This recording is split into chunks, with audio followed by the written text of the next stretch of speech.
Will do anything to take the easy way out. When did you first realize that your mind works differently than others? For a long time, inkling that I'm different. What were the signs, Paul? All these things which I was sort of had numbed myself to. When you realized this, you actually felt misunderstood by people. I still do.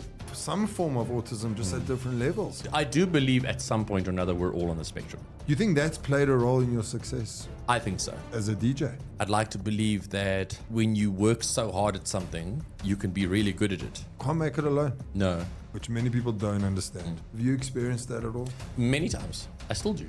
For someone who hasn't learned those coping mechanisms, where do they start? You have to make a conscious decision. Do you think there are a lot of people out there that are you know, saying, I'm fine, I don't have? Overused two words in the English language. I'm fine.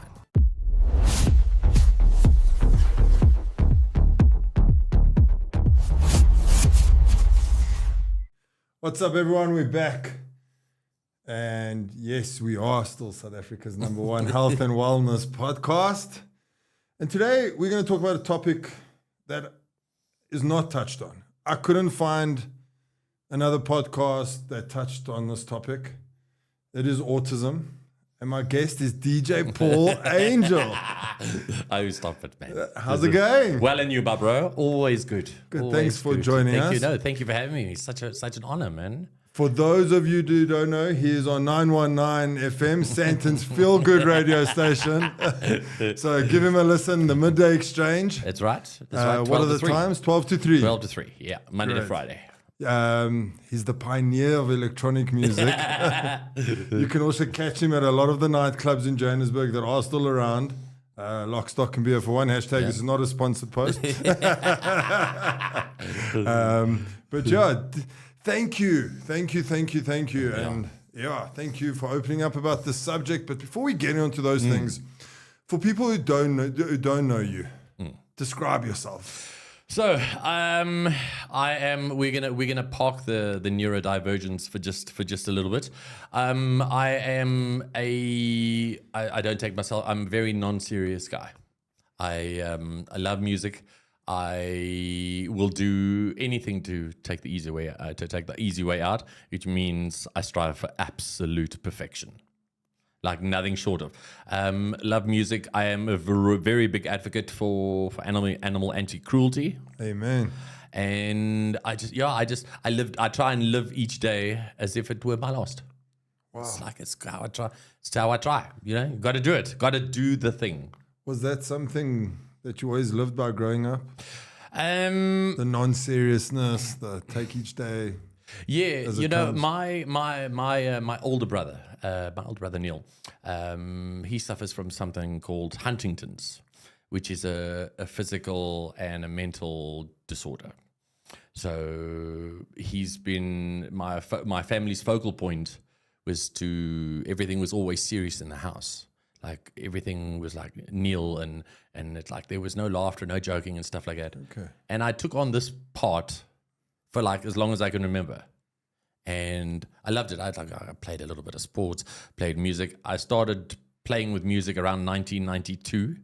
Found a couple of old belt drive turntables in the garage. Claimed them as mine, saved some money, bought a Colatron mixer.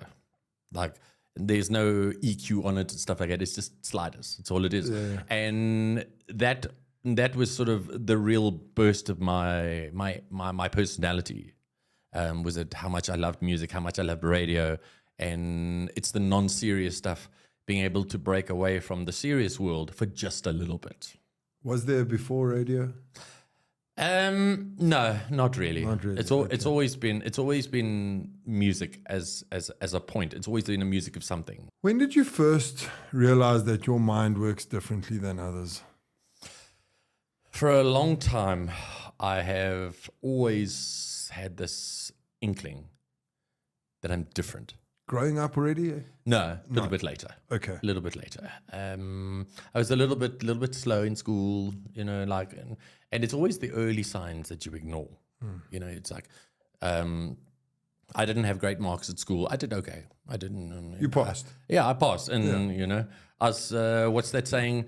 we have a saying. Okay, can we say something in Afrikaans? We can, of course. As 33 deur is, dan is 35 los deur. And yeah, I mean, I did okay.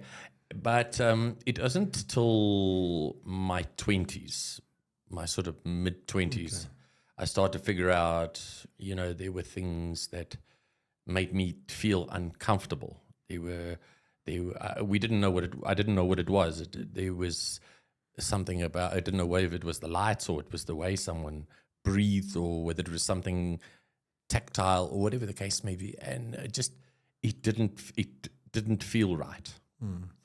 It was only up until around, I would say, my late 30s. And I'm like, it's definitely not right. I'm overwhelmed, overstimulated, and I need to do something. And I need to do something about this because I don't like not knowing what's wrong. What were the signs, Paul? So things like being anxious for no reason, overstimulated from an environment like a nightclub environment, from music and lights and people talking to you, all these things which I was sort of had numbed myself to. And all of a sudden, it just became more in my face, more sort of like it's right there. It's like more apparent and like something I couldn't ignore anymore. Like mostly tactile stuff, like stuff listening to people. Like I can't listen to more than one person at once. Like most people can't. It's just there's a volume, and all you have to do is take that dB up by half a dB, and it's too much for me. And when it was like that, like it could be anything. It could be a color. It could be a color that freaks me out, or a color that I'm oversensitized to. We have this thing in autism. When we have treatment, some people are exposed to it, some people are not. We call it a color synesthesia scheme, what color do you respond to the most? Okay. And you will see, if you look at my shoes, there is orange in my shoes. I have an orange shirt, and orange is the color that makes me feel the happiest and the safest. And relaxed, obviously. And relaxed. Like chilled. Yeah. That's interesting. You see, your closet is full of orange clothes. Very much so. Very much so. So I'm just, for someone that doesn't know much about this, and I'm sure there are many people, because this is something that's not spoken about, and I don't know why, but we can touch on that. But growing up, looking back now at your younger years at school, etc., were there signs that your parents missed? Or that you missed, that you can talk about? So maybe other parents go, hey, maybe I must go get him tested. No, I don't think so. I think for the longest time, there was such a focal point on making sure that my brother got the care that he did. Okay. That I think there was a lot of stuff that was missed. Okay. And you know what, when you grow up and when you grow up with a sibling who has something really wrong with them, and you not know if tomorrow's going to be their last day, you kind of like you focus on that, you hyper focus on that, and you go, I've got to be here for Neil, I've got to do this, I would do all the things that like make sure that he's comfortable and he's happy, and we don't know what tests are going to come next, we don't know how this thing is going to deteriorate. So I think not for anybody's fault. Yeah. Not to blame. Yeah, no pointing fingers. Yeah. I just think a lot was missed. I mean, like I've got 3 kids, and I think I miss things, not because maybe it's also shutting things out. Yeah. It's also a thing. It's a very, very, very big trigger for me. Is we weren't supposed to talk about it. We're not allowed to talk about it. And in the olden days, that was a big thing. And it still Skanda. is. It still is. There's nothing wrong with you. Why don't you just take a walk in the garden? Why don't you just walk it off? Why don't you just have something to eat? Maybe you'll feel better. Go and have a sleep, because there's nothing wrong with you. Suck it up. That suck it up. That is the biggest trigger for me. This attitude, this narrative of not only from an autism perspective, from a men's mental health perspective, this walk it off, is the narrative that's killing us.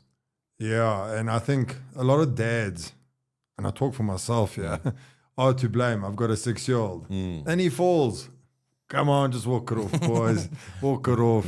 And a lot of times my wife's like, babes, he's sore. Yeah. He actually got hurt. Yeah, if there's no blood, you can walk. Yeah. Yeah, exactly. And then he's got a broken arm. Yeah. So I think we are to blame for it. Yeah. No, you're making me think. You've got my thoughts triggered. It's what I'm supposed to do. You've turned this interview around. Were there moments, even in your 20 years, when you realized this, that you actually felt misunderstood by people? I still do. There are moments where people like my fiancée Jess. Jess is a medical professional. She's a doctor, and Jess goes, like, in the beginning, she's been the most incredible person. She really has. She's worked hard. She's read books and she's read articles, and also with a medical background, you kind of have a really good understanding of what this is. Yeah. She's been my biggest champion of all of it, of this whole thing. And even though so much education, so much hard work and persistence, sometimes she still gets it wrong. And I'm like, do you want to talk about it? I actually don't want to talk. You know what? And I get when I'm overstimulated and I'm anxious, and then I get rude and I get loud. And I want to be left alone. And plus being untreated is a dangerous combination. There are levels to this thing. There are levels to autism. That was my next question. And that's why I'm smiling here, because everything you said there is almost every male in this world. And maybe do we all have some form of autism, just at different levels? I do believe at some point or another we're all on the spectrum. Okay. There are levels to this thing. I am very, very lucky. I say lucky.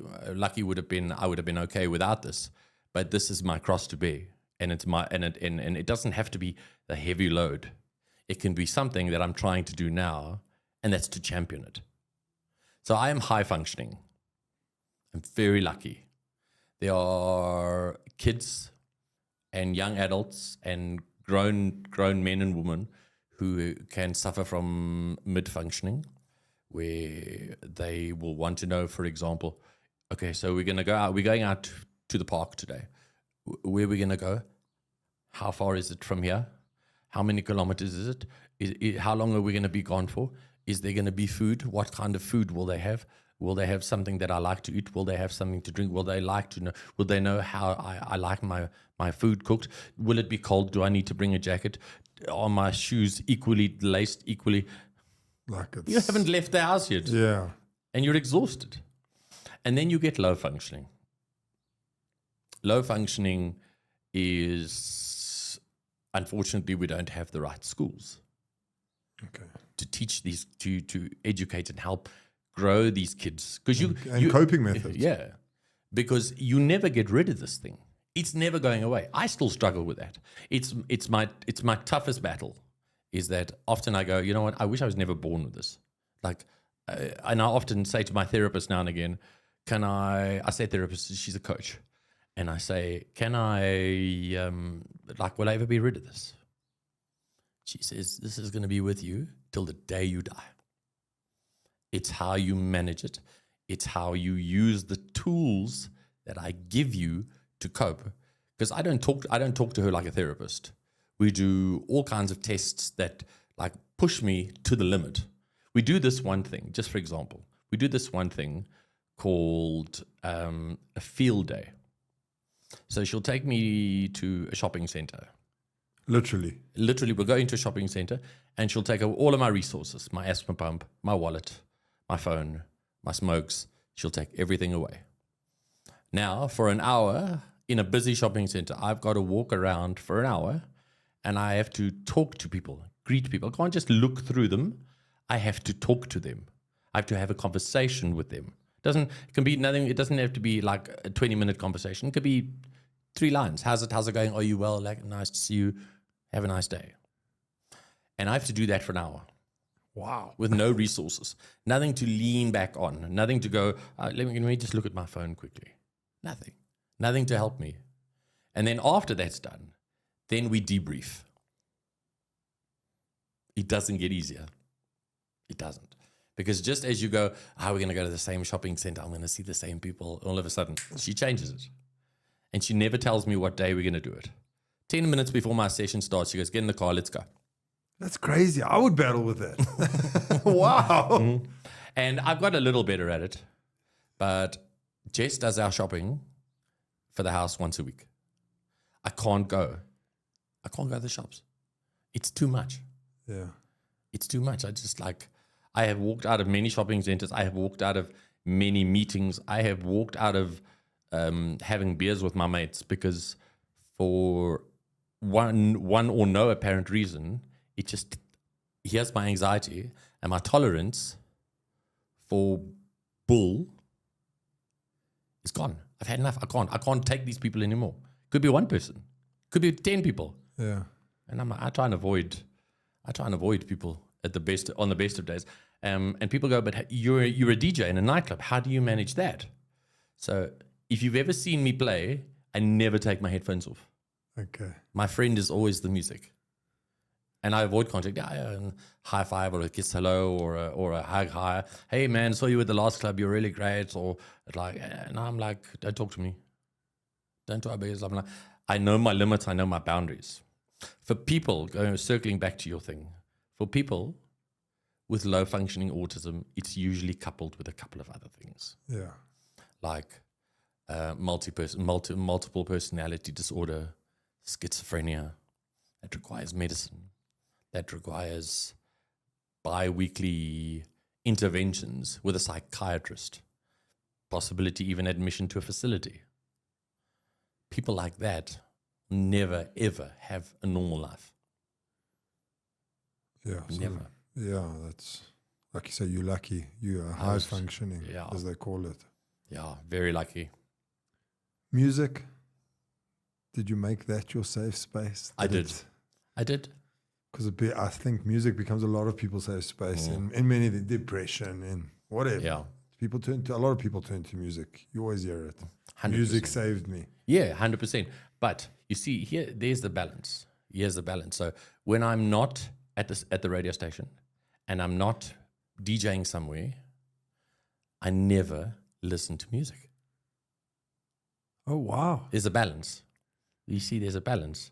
I feel safe where I am. I feel safe at home. I feel safe when I'm visiting our friends. There's no music. Okay. So I'm like, that's I'm okay. But much like finding balance, autism is one of those things where you need to where you go, okay, listen, guys, we're gonna do, this phrase, don't do it over. Don't overdo it. Do it over. I'm the other way around. I will push this thing within an inch of its life until I get it right. And if I can't get it right, I can't stop. I'm not going to stop. My personality and my disorder does not allow me to stop and go, I need to take 5, walk away and come back. I will push this thing to the edge until I get it right. And if I don't get it right, which I normally do, if I don't get it right, then it's throwing the baby and the bathwater out. Yeah. In that, there's no balance. But that sounds more, it's intense focus almost. They're not giving up, or you just focus. Do you think that's played a role in your success? I think so. As a DJ? I'd like to believe so. I'd like to believe that that when you work so hard at something, you can be really good at it. But here's the other thing. When you and I were talking outside, preparedness is everything for me. Yeah, sure. If I have a 3-hour set and I've prepped a set that looks like something at a venue I've played before, or if it's a venue I've not played at before, I've prepped 100 songs and I want to play those 100 songs. Should one thing not go according to plan? Should a cable fail? Should my controller not switch on? Should my USB not read? Should my mic not work? It's either wheels off, or I have to dig a little deeper, or a lot deeper, to make sure that I get that right. And that usually results in shutting everything and everybody off, and the snappiness starts and the rudeness starts. I'm like, just leave me. Let me work. Okay. And most people mistake that for, you don't have to be like that. You know, like, I'm here to help. And because most people don't understand it, it becomes like misunderstood. Yeah, it's that old thing. And I don't know who said it to me. Someone, actually a few guests on this podcast have said, you never know what someone else is going through. And someone in a shopping center might be rude to you, but they actually just lost their dad. Yeah. Or they're going through autism, they've got autism, or, you know. And we are so quick to judge. My closing line on my show, Monday to Friday, if you can choose to be anything in this world, Be kind. be kind. I love that. And that is so powerful. Just those few little words are so powerful. You know, like it doesn't hurt you.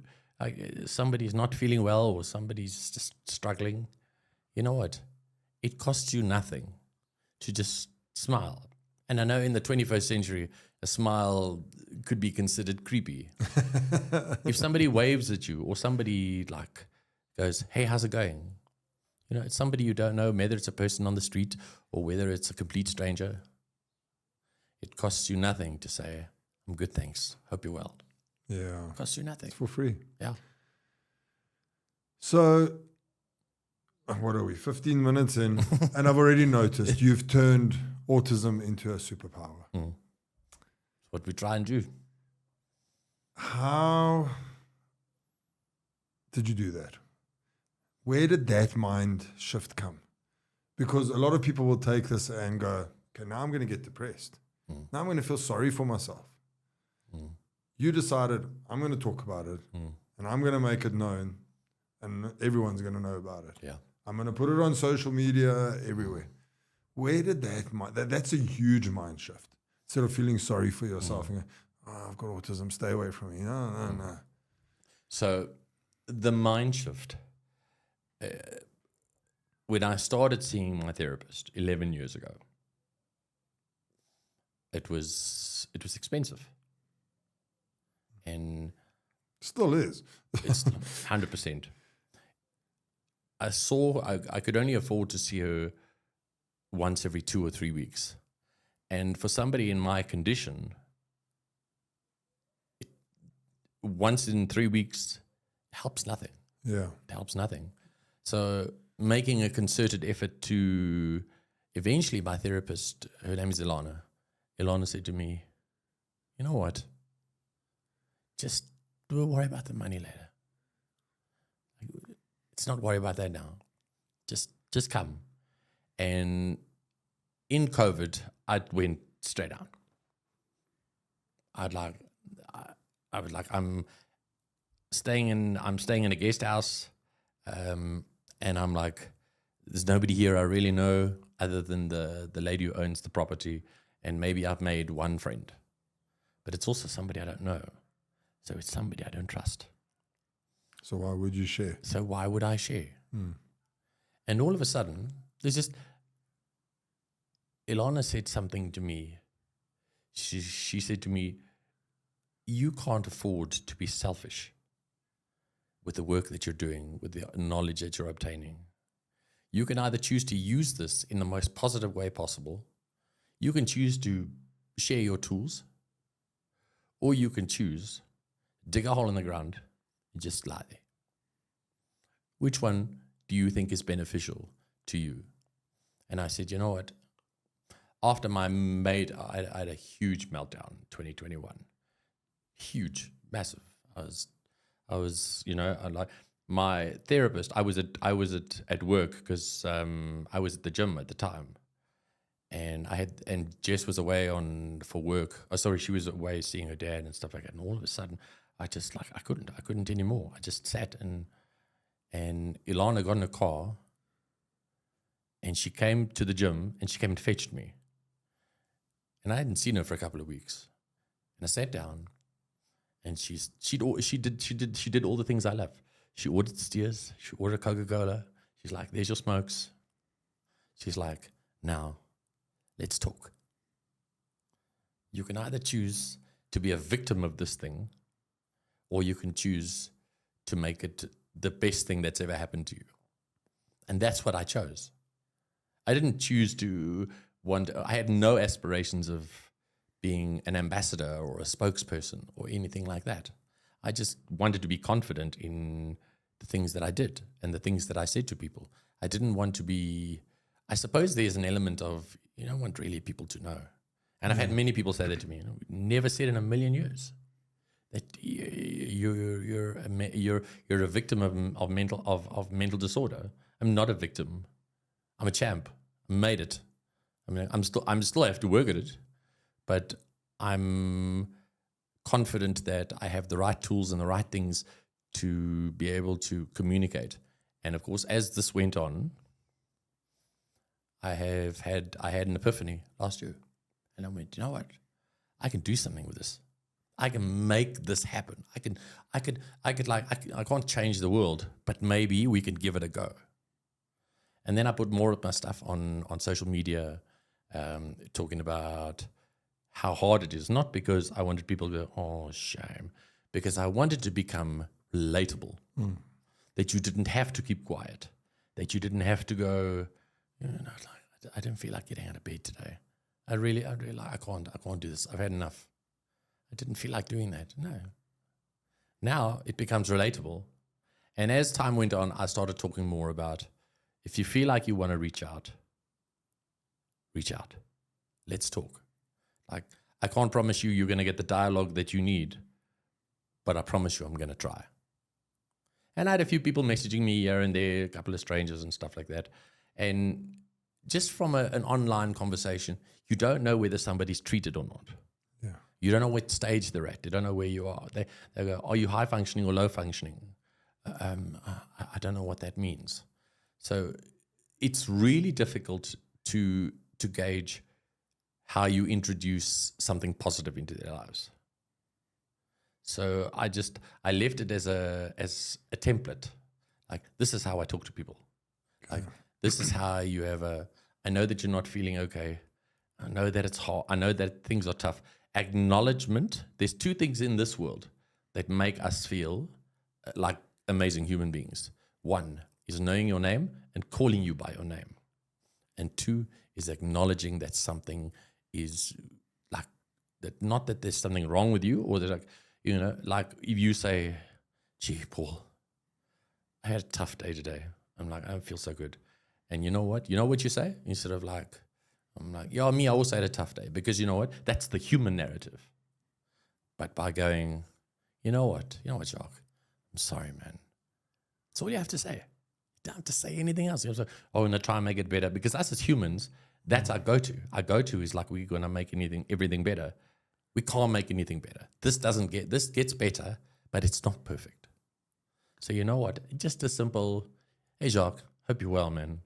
Like, yeah, Paul, I've had a really tough day. Things are hard, and like money's not coming together, and my dog bit my ankle, and my wife took my favorite pen to work. Like, it's really been a tough day. I know I make light of the situation, and all you have to do is like, you know what? I'm sorry, man. I'm sorry that you're having such a tough time. It's all people want. Yeah, I find another human nature is we go straight to trying to preach to people. That's it. Like, let's preach. We Yeah. can't help. Like, sometimes you just got to say it exactly. I'm sorry to hear that. Yeah, Like, I didn't ask you for your opinion. yeah. I didn't like. I have very firm boundaries. I have very, very, very firm boundaries, and I will not budge those boundaries for anybody, because it's not a safe place for me. So when you go, Paul, I had this thing. I like, I felt like this the other day, and I'm like, and I'm gonna give you like, I'm genuinely, my heart is sore for you. But when you carry on, I'm gonna stop you right there, and I'm gonna go, this is not about you. This is your heart's in the right place, but what you're doing is wrong. Yeah. There is no two people on the face of this planet that has what we have. Nobody. It's all different because we're all different personalities. Much like our fingerprints. You know, here's an interesting fact from the show. Did you know that koala bears have the same fingerprints as us? I didn't actually know that. So much like human beings, we're all different. And no one person's diagnosis is the same. Yeah. And the sooner you're okay with that, and as soon as you have a boundary, because you could go, okay, that's fine. I'll listen to your story, but like, and as Jess always says, what do you want me to do? There's two parts to the story. Are you telling me because like you want me to listen, or do you want me to do something about it? Very good question. Yeah. And I want to talk about Jess a bit, actually. Okay. Because I think there are a lot of couples in relationships that are battling with how to deal with this. And maybe they're getting divorced because the other side doesn't know how to deal with it, etc. And the other side is not talking about it or whatever it might be. Yeah. Where did you and Jess, or when did you guys decide? How did you decide? Did you sit down with each other and say, okay, and yes, she's in the medical field, etc., and she's read a lot of books on this. She's taken time to understand you because she obviously cares and loves you. Yes. And that's why she's taken that time to understand. But you had to talk about it for her to go, okay, I want to know more about this because I don't want to lose Paul. I want to be in a happy relationship with him. Couples aren't talking about it.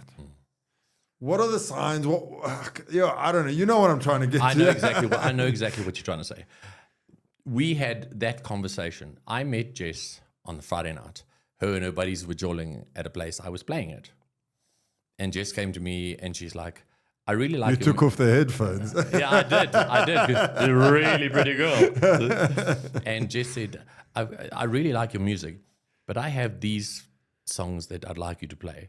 Can you play something from Armin van Buuren? Can you play something from Ferry Corsten? Can you? And I'm like, and all of a sudden I'm going like, hold on, you know what you're talking about. Now you've got me. Now I'm like, now I'm open to the conversation. And 2 days later, we had lunch on a Sunday, and we just talked for a couple of hours. We just talked, and I told her there and then, I'm like, this is who I am. This is what I've got. You were upfront. Upfront, 100%. And Jess took it and ran with it. So much to the point where she goes, Jess has gone, if you're struggling financially, I will pay for your therapy. Okay. That's how invested she is in this thing. Sure. So, she's a special woman. Yeah. She is. It's actually our anniversary on the 21st. Congratulations. So, yeah, 4 years. I don't know how she's put up with it for 4 years. Yeah. And I think, and it was when we started chatting, I said, like, it's amazing how it's our partners that get us through these things. Addictions, mental health issues, etc. No matter what it is, suicide, depression, your partner is always that rock. Yeah. And I think the people that don't have that person are the people that actually just don't like make it. And it's like, you can't make it alone. No. You know, there's only so much you can do. You know, you can do the work, you can do the tools, you can have the tools, you could do the work. Sometimes it's just not enough. Sometimes it's just not. Yeah. And more often than not, it doesn't have a happy ending. That's why we're talking about this, to make sure these things have happy endings. 100%.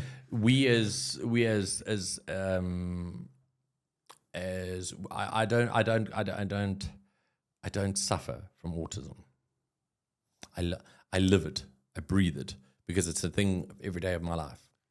One of the things that I do, and as I said, it's different for everybody else. I feel very deeply. Okay. I feel I am connected to emotions that my Jess's mom passed away in November. Sorry. And I knew Janet for a long time. I knew Janet for like almost 4 years. And when Jess phoned me and she said, Mom's gone, I was like, okay. I'm not sure how I feel about this. And I was playing, because one of the things that I do at Gold's Gym, which is where I work, is we have something called the Switch Playground. It's where it's a 21-station workout, and there's a DJ with a smoke machine and lights, and it's a proper nightclub vibe with a workout. And I remember I choose music very carefully based on the vibe and how I'm feeling. And I picked this song for whatever reason by a guy called Brian Carney. Brian Carney is an Irish guy, and he's won multiple awards for how incredibly emotional his music is. Okay. He himself had testicular cancer, and he had to have things removed, which was very sad. So I can relate to somebody who understands emotion. And he had this song at the time, and it's called God Help Me. And I remember when that melody started, and it hit me here. And right in the middle of my set, while I was playing at the gym with 1,000, well, not 1,000, but like 30, 40 people who don't know me, I just burst into tears. Just broke down. Yeah. And every so now and again, and now that song has a very special place for me. And whenever I do play sets like that, I will never leave that song out. Because I know if I feel like that, you can feel like that too. Because just to let it out, I felt so much better afterwards. It's the music thing again as well. Yeah. Emotion and music go together. Yeah, it's crazy, man. So I have seen videos of you DJing. I haven't seen you play live. Well, I'll come to one of them. Maybe not. Crazy, maybe not Lock, Stock, and Beer. Unfortunately, I've got that face that just says, "Hey, meet me outside." But I've seen videos, and I've seen the passion, and I'm now understanding it a little bit more. And like you almost go into the zone. Tell us a bit about that zone when you go into it. That emotion, like you spoke now. Yeah, jump up and down and scream and shout. I am very dedicated to what I do. And I have a few things in my life that I do. I will do voiceovers. I will DJ. I will, it's time to pick new music and pick new songs. It's a great passion of mine. Playing at the gym, being fairly technical, that's what the gym also employs me for, to sort out speakers and classes and all that kind of stuff. But everything that I do, as you've now started to notice that there's a theme, I stick to what I'm good at.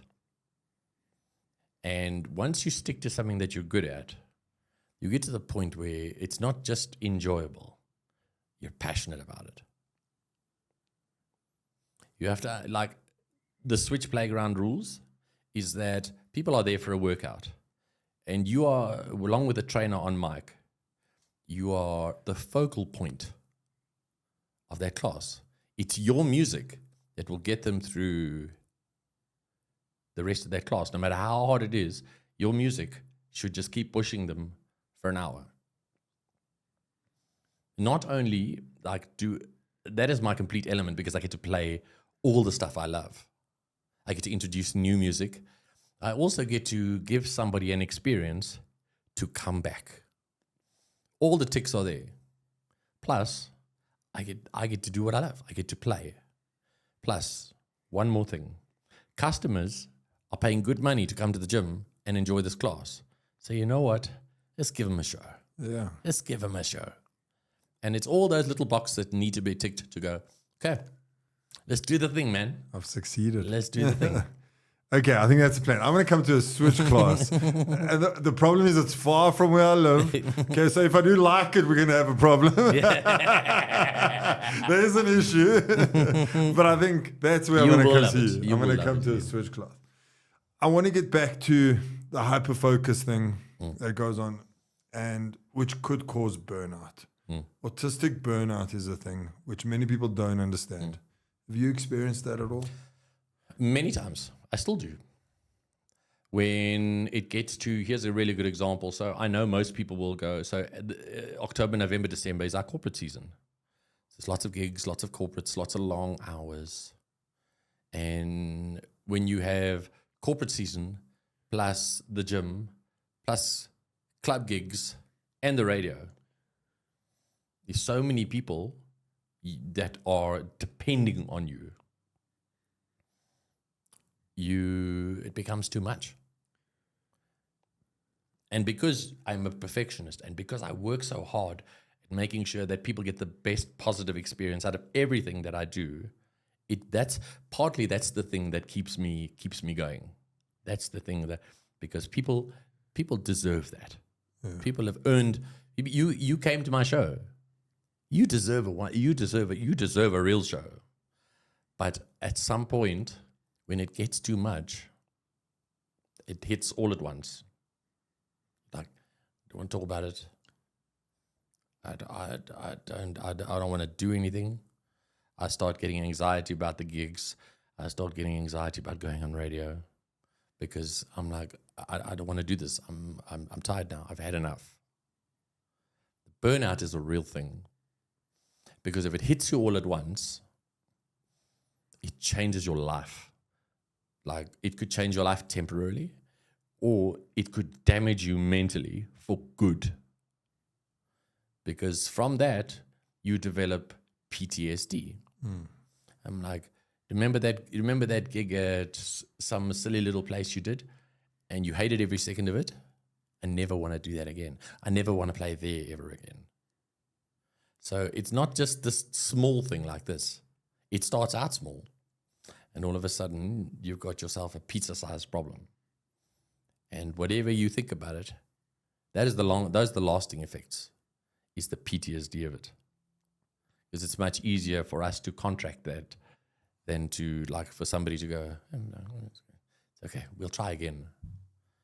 If I hate it, I hate it. And that's just it. My mind's made up. Yeah. If I'm done, I have walked out of shopping centers. I have walked away from people. I have walked out of meetings. I've walked out of a gig once because it's too much. I've had enough. And when my brain says, so far, no further, I'm done. And that's what you're going to get. Because me being able to shut that off is what I know, and that's a very unhealthy response. It's a very unhealthy response to just shutting it down and switching off. You need tools to cope with that, to go, okay, I really hate this right now, but how do we turn it into something positive? How do we get through the next 3 hours of this gig? We count it backwards, as an example. Okay, I've got 2 hours to go. Last hour, last half an hour, let's push. And all of a sudden, in half an hour's time, I'm at home. I've had something to eat. I've had a swim. I'm ready for bed. I'm at home with my dogs. And I'm at home with Jess. All of a sudden, it wasn't so bad. No, was it? Because I turned it into something positive. The lasting effects of the negative stuff, if you don't know how to do it, is quite damaging. For someone who hasn't learned those coping mechanisms, where do they start? Because I think that's important. You have to make a conscious decision. Like, you have to. There's no test. People, you've seen this stuff on Instagram, and it makes me nod. People go, think you're neurodivergent. Think you're on the spectrum. Take this test. There is no test. You will know if you have it.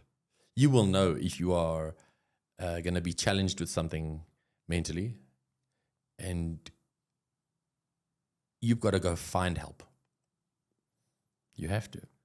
You've got to be conscious and responsible for your own life to go, I need help.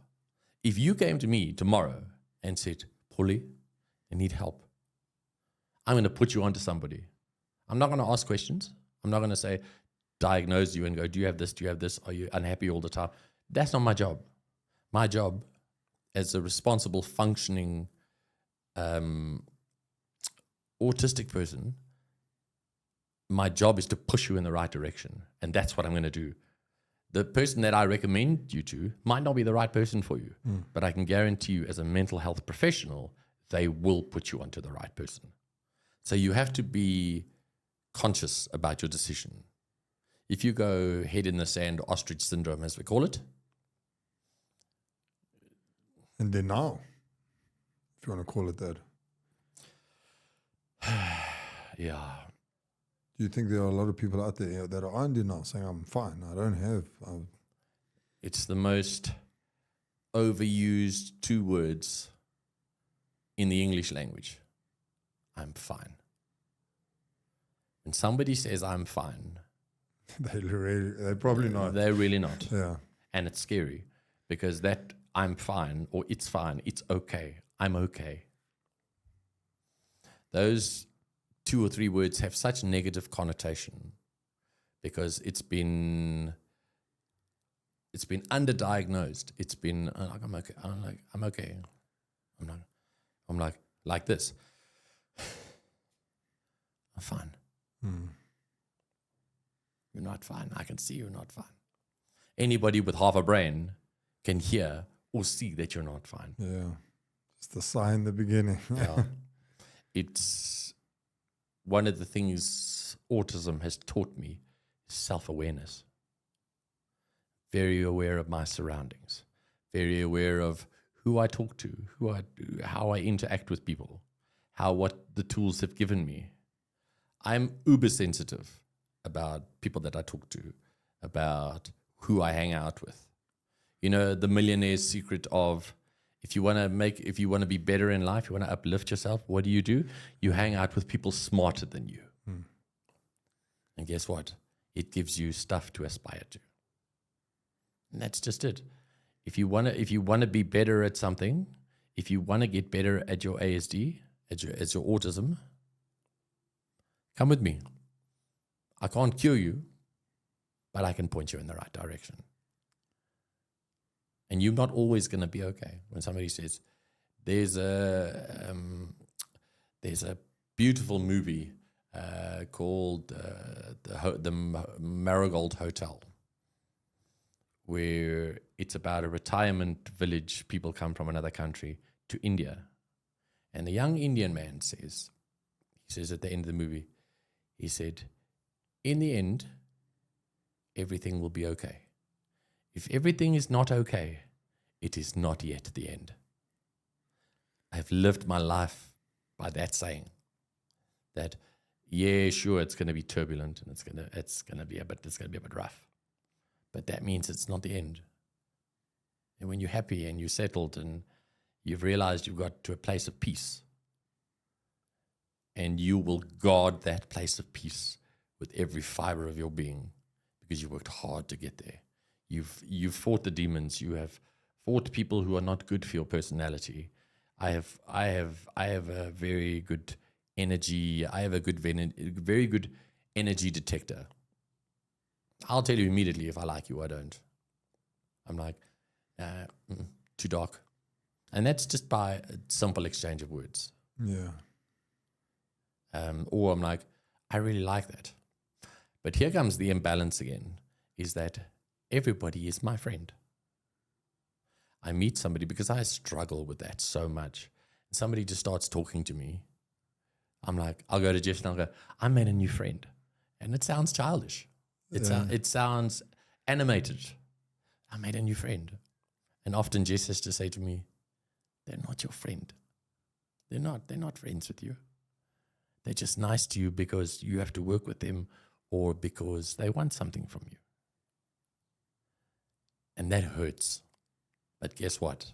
It's the truth. It's the truth. the one little thing I have taught about you, this is gonna suck a lot, because most people don't know how to deal with this. I have lived with this piece of advice from my coach for the longest time. Guess what? When like he's having a bad day, or he like doesn't want to talk to me, he doesn't feel like being here, or she's not okay. I'm like, I don't know. Guess what? Not everything's about you, and that hurts. To tell tell anybody that their existence this is not about you. That hurts. And like as a human being, you're offended. So I'm like, because everything's about me.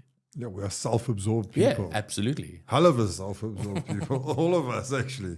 But I think to circle back to your question, it's just about using your tools.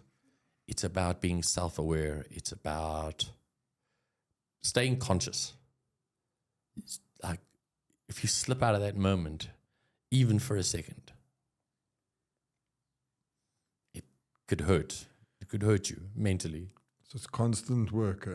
It's tiring work. Something I read about when I started doing my homework on this is masking. Mm-hmm. A lot of adults talk about masking. Have you ever felt you have to hide parts of yourself during your daily life? Absolutely. All the time. One of the things I don't have as badly as I used to have physical tics. And when people see something or hear something that they don't understand, it's embarrassing. And and I don't want people to see that. So I used to do this thing. I would just start, my hand would be rest on the table like this, and I would just start shaking because I'm anxious. And it doesn't matter what I did. Or I used to do this thing. Now, this used to frighten most people because it was uncontrollable. I used to go, hey. Just a random noise, like in a room full of complete strangers. For no reason. For absolutely no reason. And it was a reflection of my anxiety. It was a reflection of autism comes in twos, as I explained. My secondary is social anxiety. Yeah. Not this. So most people think that agoraphobia, which is the fear of small spaces or not being able to get out, they think that's autism. That's autism. It's not. You have social anxiety. You want to get out, and you don't want to be sat on top of and stuff like that. Masking, I think, is different for everybody. Okay.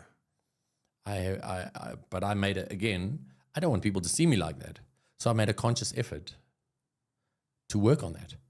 You can't tick. I'll catch one every now and again, but I work really hard at keeping my peace, at keeping my heart and my soul and my brain in a happy place. Because when I'm in a happy place and I'm at peace, don't take that away from me. Don't, because that's when things start falling apart. So I think it's different for everybody. Okay.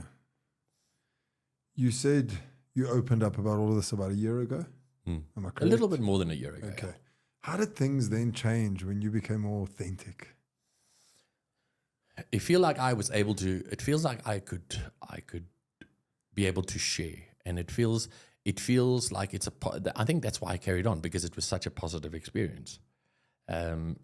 Most people go, yeah, there's this thing of oh, I'm so proud of you. It's the affirmation and the acknowledgement, and people go, the people think that the acknowledgement and the affirmation of, oh, shame, I'm so sorry.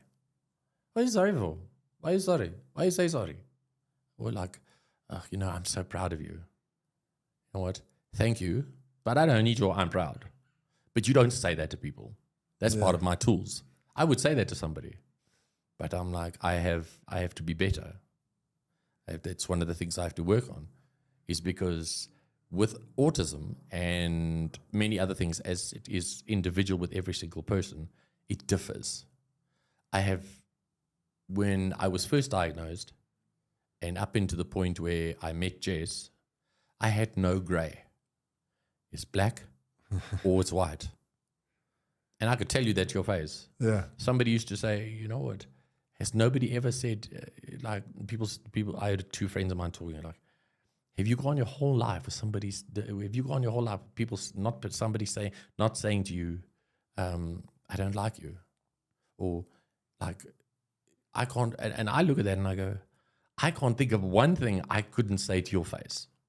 That's scary, man. Yeah. That, like, you know, but it's also not, you have to come, you have to bring your part and go, I have to be socially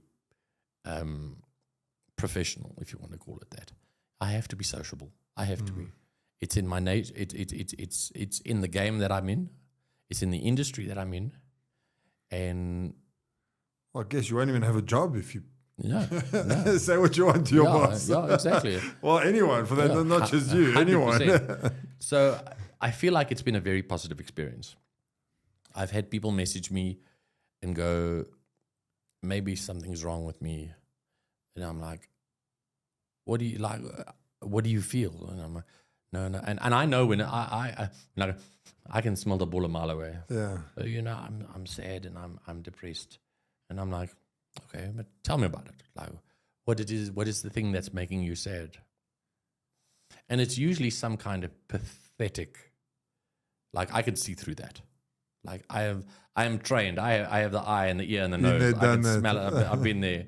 And I know whether it's for affirmation or whether it's for your own personal level of self-absorption. Because believe it or not, most narcissists take on that mask of, because it's all about me. How do I make people feel sorry for me? How do I make people feel better for me? How do I do that? And you can usually smell it a mile away. And it takes about 3 or 4 questions. And I'm like, yeah, I could see you. There's nothing wrong with you. But you have to be careful who you say that to, because they might hide it really well. Or there might be something else wrong with them. You know, you can't just say what you want to people like I used to be able to. Now I choose not to, because I choose to be kinder. I choose to be better than I was yesterday. I pointed to routines. How long have you got? 10 minutes. Routine for me is the core of my human being.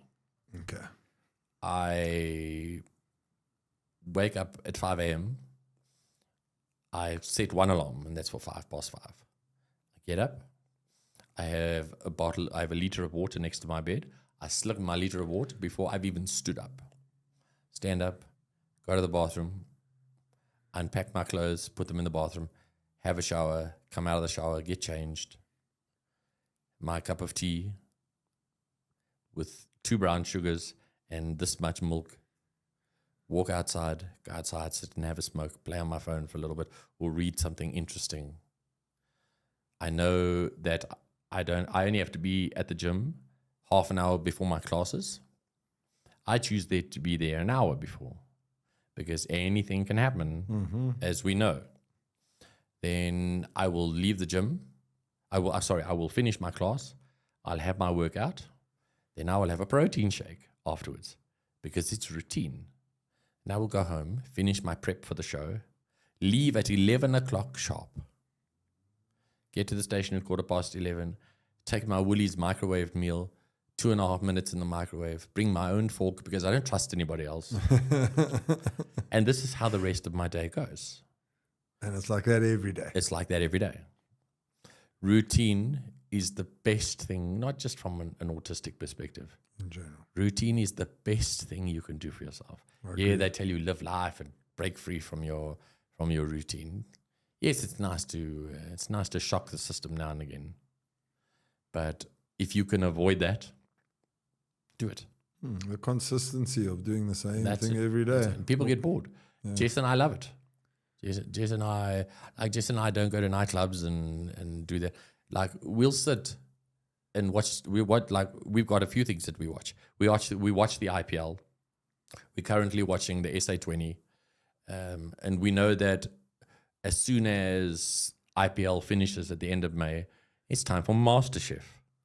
When MasterChef is finished, it's time for season 5 of The Witcher. I've planned this out the whole year. Yeah. You know what you're doing. I know what we're doing. But as soon as untrained and untaught and unmanaged autism teach you that as soon as you break that rhythm, wheels off, which is very scary. How do you recommend someone copes when those routines are disrupted? You just take it from where it ends? Use the tools that you've got. Okay. Use the tools that you've got. You've got to ask yourself. I have told my coach off so many times in the last 11 years. I cannot even begin to tell you. I'm like, you know what? I'm done with you. I don't want to talk to you. I'm like, just get out of here. And I've never left because I know that when you turn your back on something that's been so good to you, that's saying yes to drugs. Yeah. It's bad for you. Yeah, sure, it felt good to tell your coach to F off. Sure, it felt great at the time. How are you going to feel in 20 minutes? Not so great. Like we have this, they always tell you in conflict as human beings, as a couple, particularly with your mates and with your husband, wife, girlfriend, fiance, whatever the case may be, we have a set of chemicals in our brain at the back here by the thermostat called the medulla oblongata. And when a conflict arises, these two chemicals gel, and that's what makes us angry, sad, emotional, whatever your weapon of choice is. That's why they tell you when you get into that stage, you walk away. You walk away from conflict because it takes 20 minutes for those chemicals to dissipate before you have a reasonable conversation with somebody. I've said some horrible things to Jess. I'm not proud of it. And I'm like, instant gratification as us in the world expect. Ask yourself the questions of why am I feeling like it's just routine. It's just the routine. What are you going to do? Are you going to freak out about it? Or are you going to throw your dinner plate against the wall, which I've done, by the way. It's not fun. You have to clean your own mess up. At least Jess made you clean it up. No. I've never done it with Jess. Thank the Lord. I've thrown French fries around the room. But follow the simple rules of your coping mechanisms. How bad is it actually on a scale of 1 to 10? Like, what happens if you don't do this? What happens if you do this? I don't even think that's someone that's autistic. I think it's like I'm listening to this and I'm thinking about my own life. And I'm thinking like a lot of times when you get upset, just even in traffic, for example, get upset with the taxi driver. How bad is it actually? Yeah. Is he making you late? Maybe a few seconds, whatever. I ask myself, I see guys hooting each other and screaming and shouting at each other at 5 o'clock in the morning. Yeah. And I look at that and I go, 10 years ago, I would have jumped in. Now I look at that and I go, why are you so angry at 5 a.m.? I had to wake up at 4:30. I can give a lot of reasons. I want to touch on this quickly before we have to end this.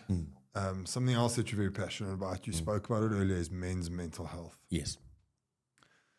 Also a taboo subject. Wow, big time. And I think it's getting better. It is. Okay. It's marginal. So we agree on that at Yes, least. we do. Okay, good. Absolutely. Let's go into that a bit. And how should men change?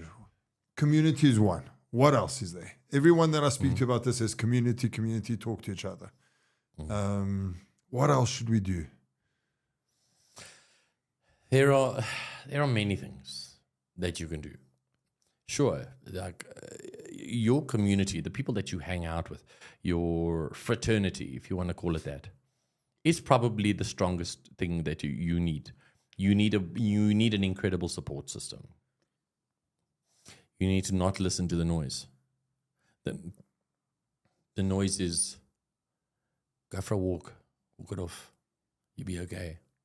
Somebody very close to me in my family said to me, "Why don't you just go take a little walk in the garden?" And I got the hand thing, and you'll be fine. Do you understand what damage that does? Like, it makes us not want to talk. It makes us want to keep quiet. And for many reasons, this is why we keep quiet, because this is, shame. Is there something wrong with you? That's why we keep quiet, because we don't need that. Community is actually more than most of it. You need a good support system. You need to be able to find, if you don't have a safe space to talk, find one. It's hard to find, but it's much easier than what it was 50 years ago. Yeah. Our last guest told me, over and above finding a space to talk, you got to trust those people. 100%. Trust is everything. Trust is like, Because I'm not going to talk to you if I don't trust you. 100%. I'm not going to sit across. I'm not going to sit in the same room as you if I don't trust you. And it's not even trust. It's trust how you're going to react when I tell you I feel suicidal. Or I'm depressed, I'm sad. And I don't know why I'm depressed. I've got anxiety. How are you going to react? It's that type of trust. 100%. It's not, I don't trust you to go tell someone else. I don't think we care about that as men. Go tell whoever you want, but how are you going to react when I tell you? I think that's the biggest thing. Judgment is, in my opinion, judgment is 100% of it. Like, we need to talk to somebody or find a place where we are not judged, where I can come to you, or you can come to me, or we can go to anybody in our circle, and we go, you know what? Today's not my day. You know, it cost me nothing to go downstairs, get a chair, hang the tie from my ceiling or the belt from the pipe above. And I'm like, it's that kind of day. And I'm like, that hurts. It hurts to see somebody like that. It really hurts to see that somebody like that is suffering and they've got nobody to talk to. It hurts. And I'm like, I don't have the answer. And as human beings, our natural instinct is to want to help. I'm telling you because I trust you, not because I want you to help. This thing, here's something, walk it off. You'll be okay. Go for a little, why don't you just go do your little thing there? Don't you have some kumbaya things that you could do to make you feel better? As soon as that narrative stops, we get better. So when your husband, wife, children tell you that, when they tell you that they're not okay, just listen. Just listen. If you're going to judge, then go somewhere else. But if you're going to be the kind of person that just listens and just like, you know what, you can't relate to what that person is going through. So you can't say things like, you know what, I'm really sorry. I'm like, that's all you can give them. And it's to listen. You can't go, oh, you know, I felt like that the other day. What am I going to say? This is not about you. Yeah. Best you can do is to lean on your community, whether it's a focus group, or whether it's a husband or a wife or a trained professional. I was going to say, no, if you don't have any of that, a therapist is the person that you can trust. You can. And they're not going to make it about themselves. If they do, they're not the right therapist. But they're not. Therapy is expensive. That's the next problem. Normally when you're in that state, you don't even have money in your bank account. 60% of mental health in this country goes untreated because it's unaffordable. It's unaffordable. I'm one of the lucky ones, which is why I would like to share what I have. And I feel like I owe it to the men's mental health community. Anybody who's like, I'm not feeling okay. Like, here's a quick one. Just, I know you got to wrap this up. No. When somebody puts on Facebook, I'm going to end it all, you can't go, that's for attention.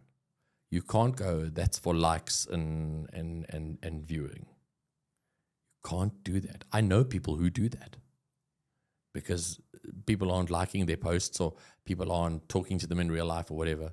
And they'll go and they'll do, I'm done, I'm out. I get scared because I want to reach out. But also, maybe it's, people will tell you, it's none of your business. Guess what? You're a man, you're a brother. It is my business. It is my business to inbox you and go, bro, are you okay? If not, do you want to talk about it? If you don't want to talk about it, that's okay. Let me get a coffee and come and sit with you. We cry together. We laugh together. Or we sit in silence together. Or if you want to talk about it, let's talk about it. Don't ignore it and don't judge people. It gets the hairs on the back of my neck when people get like that. You have to be soft and gentle. You have to be willing to listen, and you can't be judgy. If you can be judgy, don't even open your mouth, man. Scroll past. You can't be everybody's savior, unfortunately. But if there is something within your power to control, you've got to try. One person at a time. It'll make this world a better place. That is powerful. And I want to ask you one last question before we end this off, because I can feel the hope in you. What keeps you hopeful for the future? What keeps me hopeful? There are a number of components to this. Never say die. Never. You have so much to live for. I have Jess, and I have I have these two braka at home. I have two dogs at home. I have a corgi cross retriever. His name is Toby. Corgi cross retriever. I'm gonna show you. Yes, please do. Toby has been my revelation. When I come home from therapy, he just sits with me. Your service dog. It's exactly. And I have Toffee. Toffee is a Yorkie. I love that name. I have Ilana. I don't have many friends, but the people that I have in my life are positive, and they provide opportunities for me to be myself. And when there are opportunities for me to be myself and be able to just breathe, all of those things with that community, all of those things provide for a better tomorrow. Hopeful?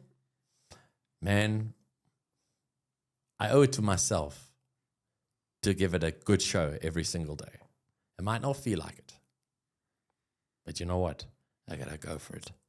And when it's all over and it's all said and done, and we've taken the boxing gloves off and we got home and we sat on the couch and we went, oh, guess what? You made it. You did it.